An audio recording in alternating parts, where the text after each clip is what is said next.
Good evening, welcome to This Week in Turkey. Tonight we're joined by Doğu Eroğlu, who is an investigative journalist focusing on terrorist groups and radicalization, and we will be speaking about the future of regional extremism following a possible operation in Syria's Idlib. Good evening, Doğu, welcome to This Week in Turkey. Good evening, thank you for having me. So we're having this conversation only hours after today's tripartite summit in Tehran, in the capital city of Iran, between President Erdogan, Russian President Vladimir Putin, and the Iranian President Hassan Rouhani. And the end seems to be nearing in Idlib for Syria's 7-year, almost 8-year war. We're talking about a we're talking about a civilian population of 2.5 million and around 50,000 militants here who will likely be stuck in the area in the event of a military operation by the Syrian Arab army.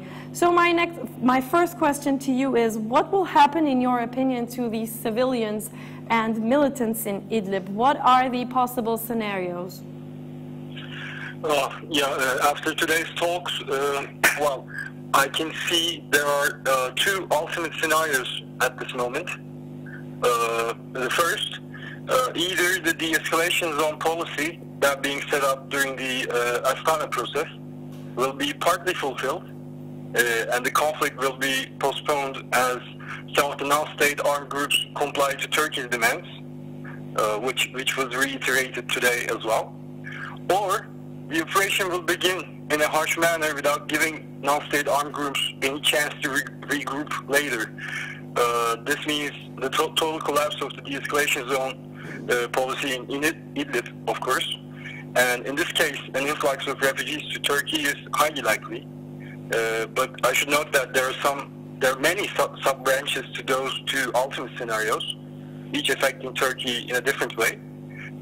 For each scenario I mentioned, one of the options is Turkey opening up its borders to hundreds of thousands of refugees, or buffer zones under the monitoring of UN could be another option. So, unlike Russia, Turkey supports a ceasefire in Idlib, as we've seen as a result of today's talks in Tehran. How do you assess Turkey's current position? Yeah, that ceasefire option was not very much welcomed by Putin, as you saw. Humanitarian concerns are one side of the coin. It is true that Turkey already hosts several millions of refugees from Syria for years. And it is obvious that the government has failed in many ways in terms of integration. Social rights are lacking, letting the industry take advantage of cheap refugee labor without providing work safety. That is a huge concern. Refugees are not being represented, and education services for them are in a mess. And even after years, refugees are not certain of their future in Turkey. But those are the concerns of refugees. On the other hand, if we take a peek to the Turkish society, they have been very suspicious of refugees, if not hostile. I think the hostility towards refugee communities is a very shared future for every part of Turkish community nowadays, and it has always been the case for years to come. Let me tell you a personal account. I was in Gaziantep in August 2014 and witnessed how a simple crime could lead the whole city into chaos. Following the murder of a Turkish landlord by Syrian tenants, crowds went into the streets asking for revenge, and angry mobs swept the city looking for refugees to harm. And even myself, I witnessed some of the angry mobs going after some Syrian kids, tried to stop them, but they were everywhere at that time of the year. And later, I saw when I was talking to citizens in Gaziantep, I saw each and every grievance about refugees being spoken by locals. So they were basically forgotten why they went into the streets at the first place. So what I'm trying to say is, at that time, in Gaziantep, price hikes in rents, increased competition in labor market, inflation due to the arrival of hundreds of thousands of refugees were local problems. So when things are bad, especially at times of economic downturn, such as nowadays, all the frustrated citizens need to move against refugees. Well, it begins with a simple spark. But look at the lira's steep depreciation and economic downturn. I believe the government cannot even convince its own supporters that the right thing to do is welcoming more refugees. So we just witnessed a lynch attempt to Syrian refugees in Elazığ the other day, and it's a clear sign that Turkish communities have mixed feelings against the refugees. So it could easily turn to an open hostility after that point if the government insists on bringing 2 million more refugees to Turkey. So the community, the Turkish communities everywhere, I think they're basically against this plan. But in my opinion, Turkey's actual reservation is about security. For explaining this, we should go back to the procedure how Turkish security apparatus dealt with Islamic State threat. Well, Turkey learned a lesson in a very hard and sad way. At the beginning of 2014, I witnessed that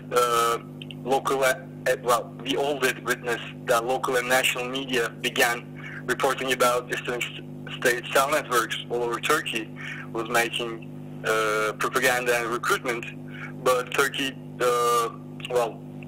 turned a blind eye to those on-the-ground activity, mainly because those recruits were to fight against YPG and Rojava in Syria and Iraq. So the point I'm trying to make, Turkey left those on-the-ground activities unchecked.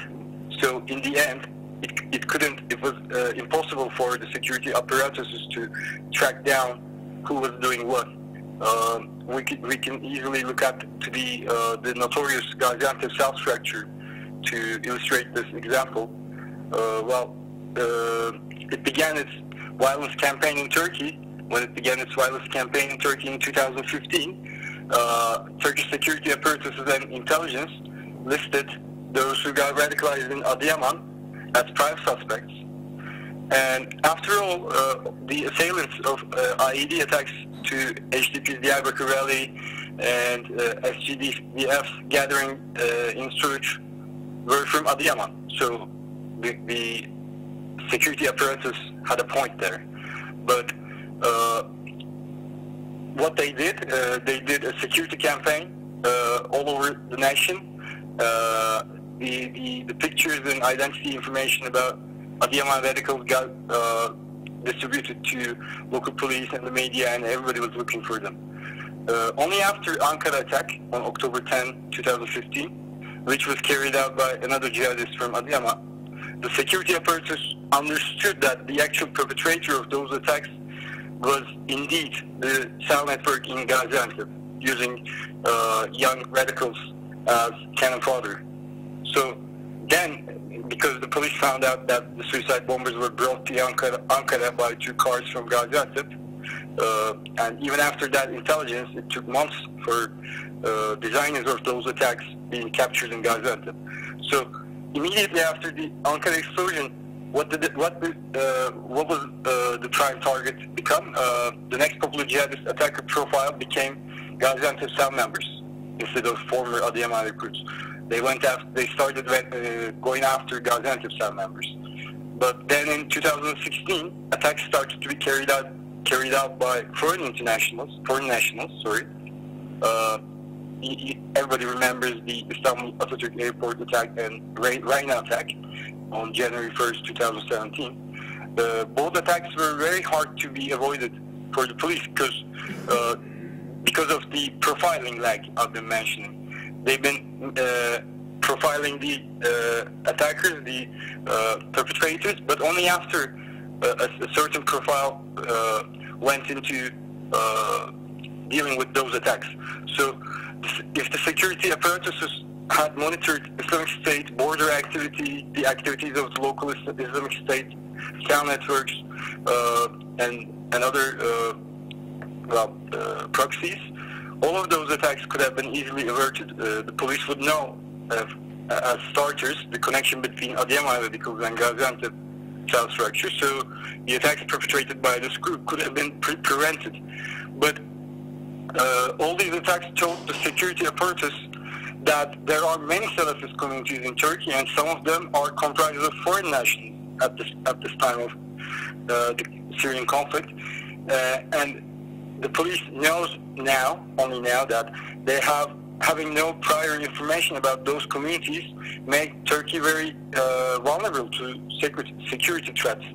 So it may be argued whether Turkey is doing a good job or not in its crackdown over those communities, but I can say that now the security apparatus is aware of potential threats. So I won't expect Turkey to welcome a huge number of refugees, among which former fighters, foreign fighters, could hide themselves. Turkey doesn't really know what sorts of chain of commands those fighters are operating in, and I believe would do its best to find another solution than letting the influx of refugees into Turkey. Let's shift our focus away from Turkey for a little while now, and let's get back to the situation on the ground in Idlib. The Syrian Arab army seems now to have almost total control in the east of the river Euphrates, and Idlib seems to be the only remaining rebel stronghold in the area. So do you think the Syrian army is likely to face a serious resistance by the rebel factions in this area? Right. Well, there's a clear example in front of us. It is the Battle of Aleppo. It was 2 years ago, almost the same time of the year.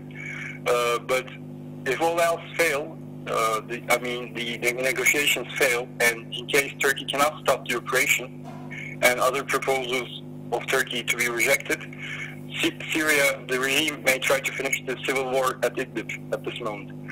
But well, looking at how Syria moved step by step until now, it makes me think that regime may still find some benefits prolonging the conflict. After the anti-Islamic State Global Coalition and SDF took over the fight against Islamic State in 2015, and of course Russia started its physical presence in Syria at the same, almost more or less the same time, the regime recaptured rebel-held areas one by one, and at every step it allowed rebel factions or Al-Qaeda alliance groups to leave and move northwards, mostly to Aleppo at first, and then to Idlib, as you know. That's how hundreds of thousands of IDPs, the international displaced, internally displaced people, filled Idlib today, multiplying its former population by like 5 or 6, because everybody's talking about millions now, and Idlib was not that much of a big city before then. It is full of IDPs belonging to other rebel-held areas in the past. So Syria chose a day-to-day strategy, brought security to recaptured areas, let the rebels escape, and decided to deal with them later, once it regained its total sovereignty over the land. But I think the Syrian regime may opt for that sort of a strategy as well, instead of trying to devastate Idlib. There's still Turkey and FSA controlled area in the north, as you know, Euphrates Shield area, and the corridor might be opened up for transfer of armed factions that will leave Idlib as a city full of unarmed civilians on the paper at least. So in today's meetings in Tehran, Turkey also asked disbandment of 12 armed groups and moving those fighters to FSA-controlled area, the Euphrates Shield pocket. So I think that corridor strategy may give Russia more time on Syrian soil. They may legitimize their presence there, and so does Turkey. So in that case, Turkey might find some other reason to occupy the Al-Bab area, to be the host of FSA factions, and whatever factions will be coming from Idlib. However, it may also give Kurds more reason to reach a settlement with the regime, as Turkey will host more armed groups in the Al-Bab area under this scenario. So that is the downside of that scenario for Turkey. The regime and the Kurds, the Rojava Federation, might come into a better alignment in that case. Well, this solution overall may come easy if the other leaders, Russia and Iran, will let Turkey make its deals on the ground and like distinguish which faction is which, and it may come out to be a slow and catastrophic one, depending on what strategy the non-state armed factions in Idlib will follow. If they comply with Turkey's corridor strategy, it will be as I told. But my best guess, we might see a similar scenario to that of Aleppo, meaning months of clashes, and then, only after then, a corridor may be opened. Mm-hmm. Let's now try to understand the situation on the ground in Idlib a bit better now. For our viewers who are not very familiar with what's going on in the area, right, can you list the main rebel factions and jihadist networks currently based in Idlib, and how do they position themselves within this conflict?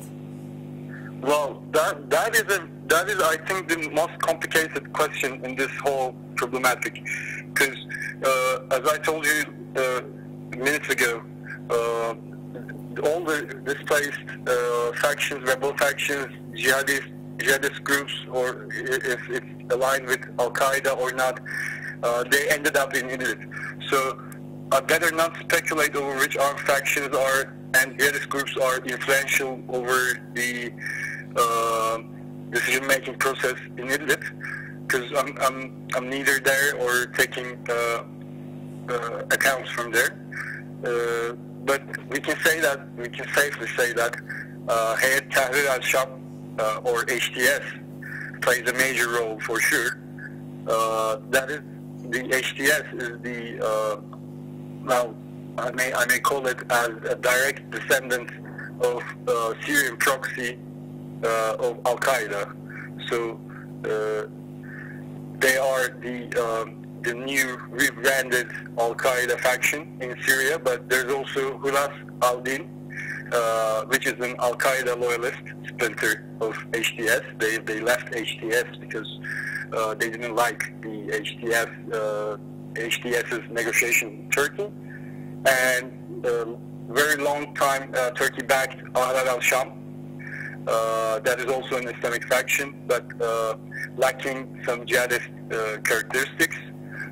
Partly some remnants of FSA, other Islamic factions like Faylak al-Sham, Shukur al-Sham, they are considered to be Islamic factions too, but are not considered to be jihadist in nature. So they don't really follow the Al-Qaeda line of thinking. And though, what about the Islamic State? Can we talk about an Islamic State presence in Idlib right now? No, well, not really. Islamic State presence is quite limited to eastern Syria, and it's surrounded by regime forces. So Islamic State is not really on the table at Idlib discussions. Okay, everybody mentions their name as the main foe, but I think it's because of the discourse, it's because of the rhetoric. So, but there's another side of the story. Well, changes in allegiances among Salafist ranks had always been a case during Syrian civil war. So if one asks whether there are individuals in Idlib who used to fight in the ranks of Islamic State or not, my answer would be, of course, there could be quite possibly many individuals who had fought for Islamic State before, but right now Islamic State is not a party in this conflict. Mm-hmm. You've recently published a book in Turkish about Islamic State networks in Turkey, within Turkey, and all these jihadist networks in Idlib that we've been talking about are known to be of a transnational cross-border nature. So can you explain for us how this is so, and how are these groups linked to other groups and networks in Turkey right now? Well, as I just mentioned, the changing allegiances is a very common theme among Turkish Salafist groups as well. Well, alongside the Syrian civil war, some groups, some individuals, or some local groups left Cephet-i Nusra for Islamic State, Cephet-i Nusra being the direct Al-Qaeda proxy in Syria, or the other way around. Some may find fighting for Islamic State, well, let's say, more profitable in terms of well, monetary gains. Some may find it safer in the long run, or vice versa. Well, in the long run, jihadist organizations, change of success, the promise of success in Syria makes those changes in allegiances of individuals. So, I should say that Al-Qaeda networks have or had a lot of direct contact with Turkey throughout the whole Syrian civil war process. But I don't know.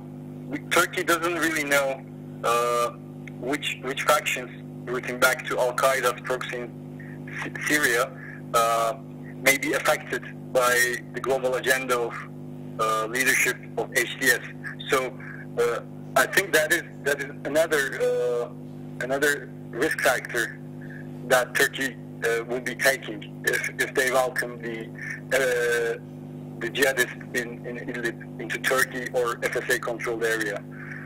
But it is also another problem. This problem also affects third countries, the former allegiances of jihadists or the future allegiances of jihadists. So because it is kind of unknown, uncharted waters for everyone else to predict their future agendas. Today, Turkey also suggested to Iran and Russia that foreign fighters to return their home countries if they wish so. I mean the foreign fighters in Idlib currently. So the case in which Turkey hosts those foreign fighters and asks them whether do they want to be deported or not is quite worrisome for some countries, because Turkey had many problems with third countries, European countries, Australia. Well, according to many countries, Turkey is not the best partner when it comes to such procedures, departures, or deportations of jihadists. In the past, I remember the deportation process of Ibrahim al-Bakrui. Bakrui was one of the assailants to attack to Zaventem airport in Belgium. So Bakrui was captured in Turkey at first, and then the foreign ministry sent a correspondence to Belgium whether do they want al-Bakrui or not. And Belgium didn't respond to that correspondence. So the internal ministry asked al-Bakrui himself, Ibrahim al-Bakrui himself, whether they will he be interested in going back to Europe or a third country. And Bakrui chose to be deported back to Netherlands. And then he came back to Belgium and well, perpetrated the Zaventem airport attack in Belgium. So I think in those manners, Turkey is not very trustworthy. And also I should note that it is very interesting that Turkey did not suggest any justice mechanism today about the remaining jihadists in Idlib at the Tehran summit, because in my personal opinion, an international tribunal would be probably the best solution. But I see that neither parties seem to think that that would be a permanent solution, or at least a step towards solution. Thank you very much, Doğu, for joining us tonight and for your comments. Thank you. Thank you for having me again. We'll continue with our next news video. President Recep Tayyip Erdogan met with Russian President Vladimir Putin and Iranian President Hassan Rouhani in Tehran today for a summit to decide the future of Syria's Idlib. The presidents of Iran, Russia and Turkey met in trilateral summit in Tehran to discuss the future of Syria as the Syrian military is about to start a large-scale military operation to recover the province of Idlib. The operation is being supported by Russia and Iran. The illegal presence and interference of America in Syria, which has led to the continuation of insecurity in that country, must end quickly, Rouhani said at the beginning of the meeting. However, during the summit, President Recep Tayyip Erdogan warned Russia and Iran that an attack by Syrian government forces and their allies on Idlib would result in a massacre. Erdogan also warned his counterparts that an attack on Idlib would trigger another refugee flow towards Turkey. The Turkish president said that his country doesn't have the strength to host millions of more refugees. President Erdogan appealed for a ceasefire in Syria's Idlib, saying a government offensive in the northwestern province would be a national security threat to his country. Yet, Moscow opposed a truce, and Iranian leader Hassan Rouhani said that Syria must regain control over all its territory. Earlier in the week, Reuters had reported that there were multiple attacks by the Syrian forces in the outskirts of the province. The Russian Air Force also resumed its airstrikes in the region. Meanwhile, US President Donald Trump and US officials warned the Syrian regime and its allies not to recklessly attack the region or use chemical weapons. There is lots of evidence that chemical weapons are being prepared by Syrian government forces in Idlib in northwest Syria, the new US advisor for Syria Jim Jeffrey said. The UN Special Envoy for Syria, Staffan de Mistura, is also urging Russia to hold off and to return to talks in Geneva that he has prepared for next week on a future constitution for Syria. 8 European countries have also called on Syria, Russia and Iran to uphold the ceasefire in Idlib. However, the Kremlin dismissed all attempts, saying on Tuesday that the area was a nest of terrorism. According to the Washington Post, Idlib and the surrounding areas are home to about 3 million people. An estimated 10,000 hardcore fighters, including Al-Qaeda-linked militants, are also present in the region. The annual inflation rate rose once again on Monday, reaching its highest level since 2003. Annual inflation in Turkey rose again in August to 17.9%, official statistics showed on Monday, a record since 2003, after the Turkish lira dramatically weakened against the US dollar last month. Consumer prices rose 17.9% in August from the same month in the previous year, according to Turkish Statistics Institute. The annual inflation rate in July was 15.8%. The highest annual rise in the month was in the cost of transport, up 27.1%, while prices for food and non-alcoholic drinks were up 19.7%, Statistics Institute said in a statement. After the inflation data release, the central bank sought to reassure the markets that it will take the necessary actions and use all available instruments in pursuit of the price stability objective in September, after recent developments suggested significant risks to price stability. Monetary stance will be adjusted at the September Monetary Policy Committee meeting in view of the latest developments, the bank said in a statement. Furthermore, Fitch Ratings has slashed its outlook for economic growth in Turkey on Tuesday, citing mainly the Turkish lira's fall, and warned of significant and widespread downside risks. The lira's sharp fall will force a rebalancing of Turkey's economy through lower growth and a narrowing of the current account deficit, Fitch Ratings said in a statement.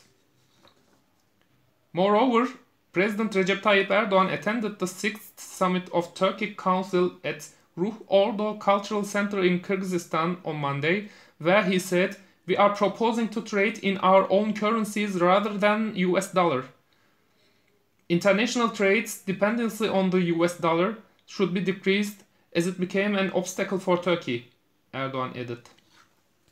Several farming facilities across the country were quarantined this week following reports of anthrax cases. A facility in Istanbul's Silivri district has been quarantined after 6 people were admitted to a hospital over suspicions they were infected with anthrax. Following the inspections, 2 neighborhoods of the Silivri district were quarantined and 3,500 animals were vaccinated as a precaution. Silivri is the 3rd place in Turkey to be alarmed by an anthrax suspicion, with similar infection cases in Ankara and the eastern province of Sivas.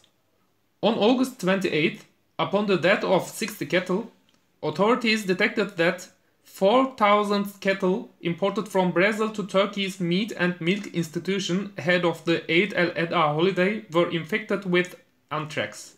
The state-run Meat and Milk Institution has assured the public that the meat produced at the infected farm is not being sold, and the Forestry and Agricultural Ministry has said that, as per a regulation, all animals imported to the country are quarantined at a specific site for 21 days to make sure they don't have any diseases before they are allowed to be sold. Following the case in Ankara, a family in Sivas was hospitalized over anthrax infection after they reported they ate their infected animal. Authorities have said the cases have been brought under control as thousands of animals have been vaccinated as a precaution and infected citizens have received necessary treatment. State-owned Halkbank was reported to have sold dollars below the market price on Friday due to a technical failure. Turkish state-owned Halkbank sold dollars on the cheap on Friday night in what the bank said was a failure of third-party foreign exchange software, according to reports. Run by Turkey's sovereign wealth fund, the bank offered dollars at 3.88 Turkish lira in late-night trade on Friday before its website went offline. The US dollar had closed the week at 6.58 Turkish lira. Halkbank said in a statement that the trading at these faulty levels had been limited in scope and occurred for only a short period of time. Prices have now been corrected, it added. The incident prompted heated discussions on social media, with some Twitter users accusing the government of organizing the trades to cowardly help indebted companies facing heavy repayments of foreign currency loans in September. Others said the bank had failed to prevent an apparent cyber attack, raising suspicion on hacker groups. The Cumhuriyet newspaper called on the bank to fully disclose the trades and who had made them.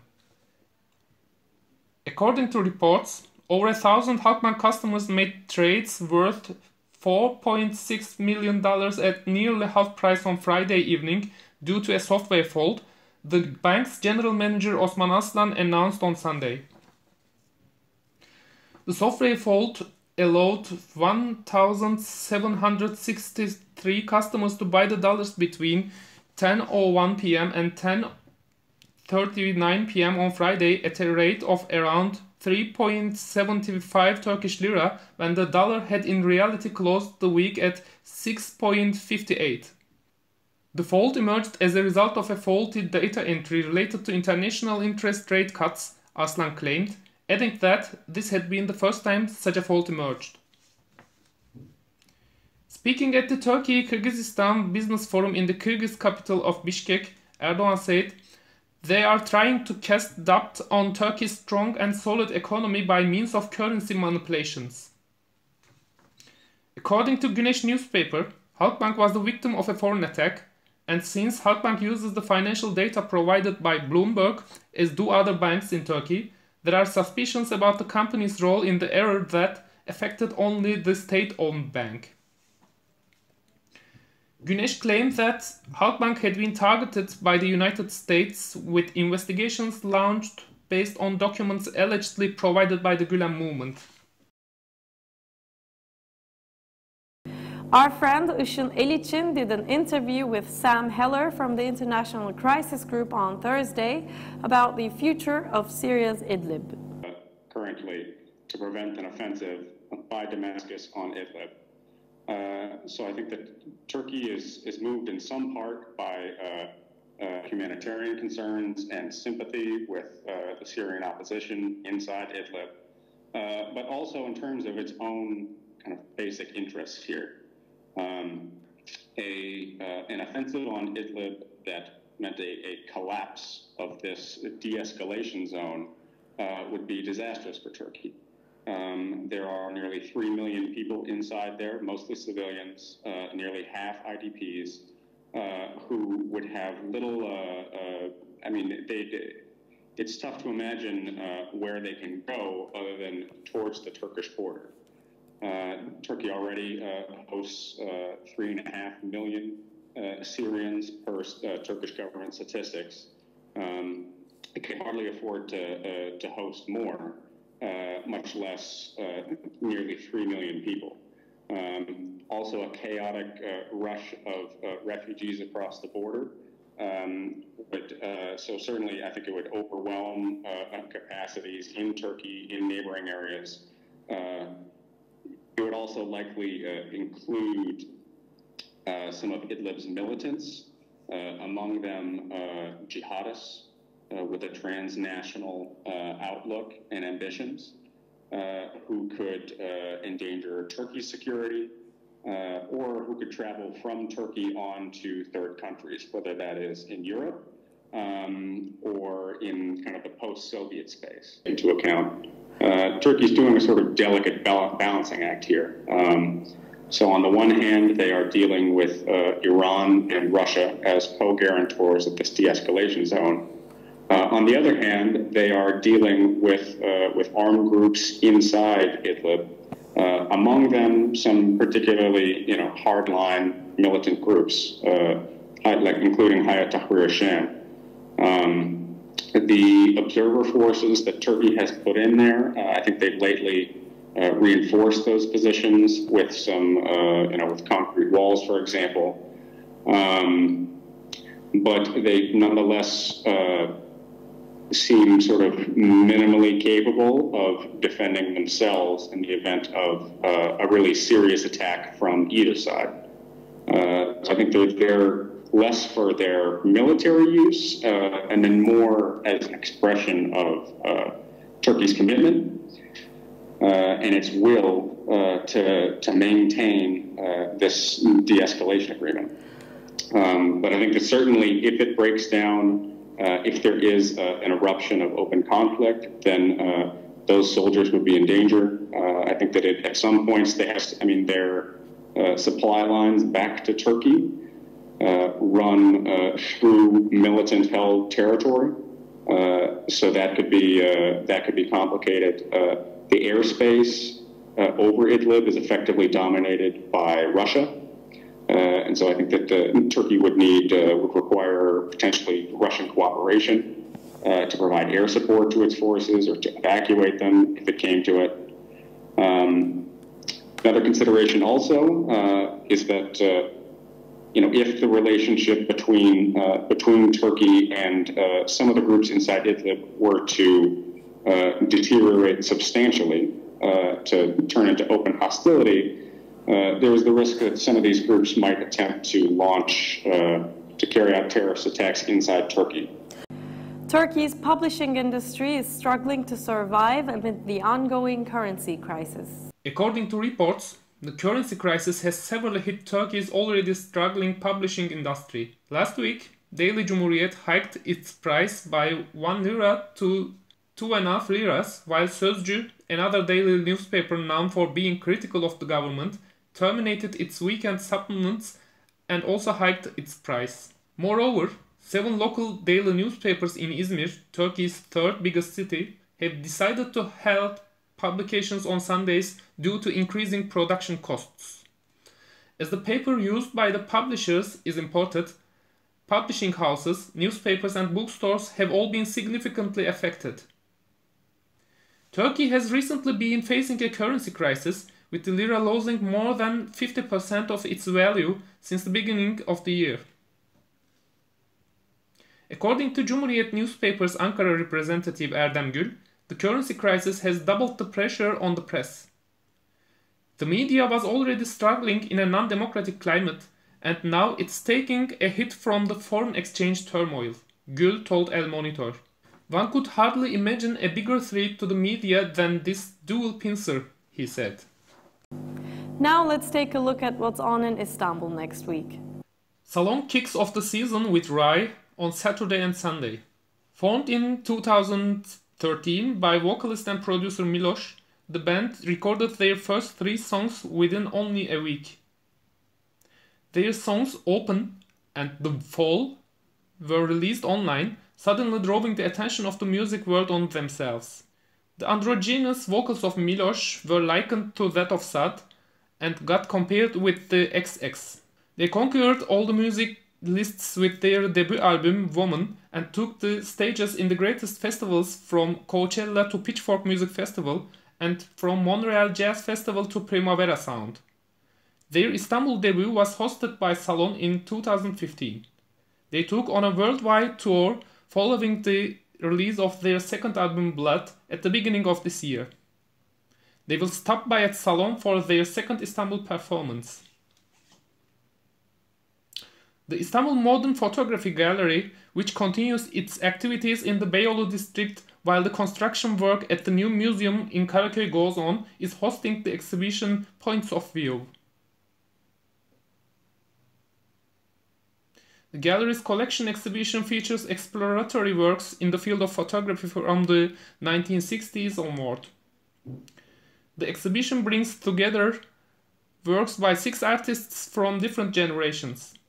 This selection of 25 works from the Istanbul Modern Photography Collection aims to examine the photography of our times through a perspective that takes into account the past and present. That's all from This Week in Turkey. Thanks for tuning in and hope to see you again next Friday at 9 p.m. Goodbye.